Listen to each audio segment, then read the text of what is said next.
నీ స్టోరీ విన్నాక నాకు అర్థమైంది ఏంటంటే భయ్య, మీ రిలేషన్‌షిప్‌లో మెయిన్ ప్రాబ్లమ్ లవ్వో లేకపోతే అనుమానమో కాదు. అటాచ్‌మెంట్. ఆమెకి నువ్వు చాలా అడిక్ట్ అయిపోయావు. నీ స్టోరీలో నువ్వు మెన్షన్ చేసినప్పుడు నాకు అమ్మా నాన్న లేరు బ్రదర్ అని చెప్పావు.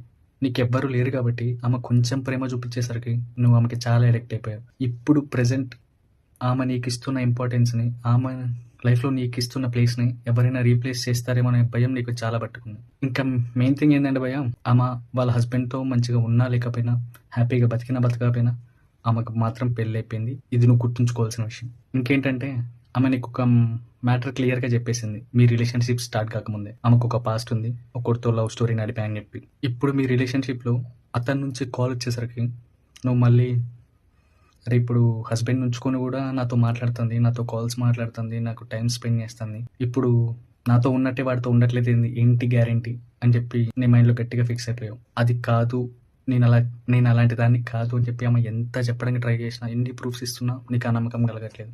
కలగదు కూడా. ఎందుకంటే మీ ఇద్దరిది లవ్ కాదు భయ్య, ఇల్లీగల్ అఫేర్ అంటారు దాన్ని. Okay, I agree. మీరు వాళ్ళ హస్బెండ్ నుంచి ప్రేమ దొరక్క నీతో ఉంటుంది, అది లవ్వే అనుకుందాం. ఆమె క్లారిటీగా చెప్పేసింది, నాకేం తక్కువ అని చెప్పి నీ దగ్గరికి వస్తున్నా, మా హస్బెండ్ నన్ను మంచిగా చూసుకోవట్లేదా, చూసుకుంటూనే ఉండు, మరి ఇంకేంటి, మా హస్బెండ్ దగ్గర దొరకని ప్రేమ నీ దగ్గర దొరుకుతుంది అని చెప్పి వస్తున్నా అని చెప్పి క్లారిటీగా చెప్పేసింది. నువ్వు ఇంతే ఆమె డౌట్ పడుతూ ఎవరితో మాట్లాడుతున్నావు, ఎవరితో మెసేజ్ చేస్తున్నావు అంటే నేను అలాంటిది దాన్ని కాదు అని చెప్పి ప్రూవ్ చేసుకోవడానికి ఆమె స్క్రీన్ షాట్లు నీకు పంపిస్తుంది. బట్ ఆమె మొక్కుడు దగ్గర అయితే ఏ ప్రేమ అయితే దొరకలేదని చెప్పి నీ దగ్గరికి వచ్చిందో అదే ప్రేమ నువ్వు పెంచుకునే అనుమానంతో కట్ అయిపోయింది అనుకో. తాళి కట్టిన హస్బెండ్కి తెలియకుండానే నీతో ఉన్నది, అతని దగ్గర ప్రేమ లేదని చెప్పి. ఇప్పుడు నీ దగ్గర ప్రేమ దొరకకపోతే నిజంగా వాళ్ళ ఎక్స్ లవర్తో మాట్లాడిందని చెప్పావు కదా, వాడితో మాట్లాడదని చెప్పి గ్యారంటీ అయింది. ఇక్కడ నువ్వు చేయాల్సింది అనుమానము ఏంటి, ఏం చేస్తున్నావు, ఎవరితో మాట్లాడుతున్నావు, ఎవరితో చాట్ చేస్తున్నావు అని కాదు. ఓకే, అది ఉండాలి.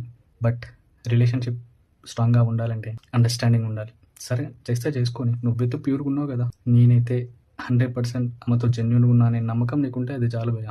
ఎందుకంటే మీ రిలేషన్షిప్ అది ఆమె వాడి ఎక్స్తో మాట్లాడినా మాట్లాడకపోయినా నీతో అయితే పర్మనెంట్గా ఉండదు. ఎందుకంటే ఆమెకు ఆల్రెడీ పెళ్ళి అయిపోయింది. ఉన్నన్ని రోజులు ఆ టైంని ఎంజాయ్ చేసి నీ లైఫ్ మీద నువ్వు కాన్సన్ట్రేట్ చేసి వేరే ఒక మంచి అమ్మాయితో నీ పెళ్లి కావాలని కోరుకుంటున్నాను. అంతే తప్ప ఇవన్నీ ఆలోచించి స్లీపింగ్ టాబ్లెట్స్ వేసుకున్నా కూడా నిద్ర పట్టట్లేదంటే నువ్వు ఏ స్టేజ్లో ఉన్నావో ఒకసారి ఆలోచించు. అది తప్పైనా ఒప్పైనా పెళ్ళైన అమ్మాయితో ఇల్లీగల్ రిలేషన్షిప్ అనేది చేసేటప్పుడు చాలా హ్యాపీగా ఉంటుంది, చాలా సుఖాన్ని పొందుతూ, చాలా హ్యాపీనెస్ని పొందుతూ. బట్ అది ఒక్కసారి బయటపడ్డదా, నాకేం తెలియదు వాడి నన్ను ఇబ్బంది పెట్టిండు అని చెప్పడానికి ఆమెకి సెకండ్ పట్టదు. ఇన్ కేస్ ఆమె నీకెళ్ళి మాట్లాడినా కూడా వాళ్ళు వైఫ్ అండ్ హస్బెండ్స్ ఎప్పుడైనా ఒకటే పడవ మీద ఉంటారు, మధ్యలో బలి కావాల్సింది నువ్వే.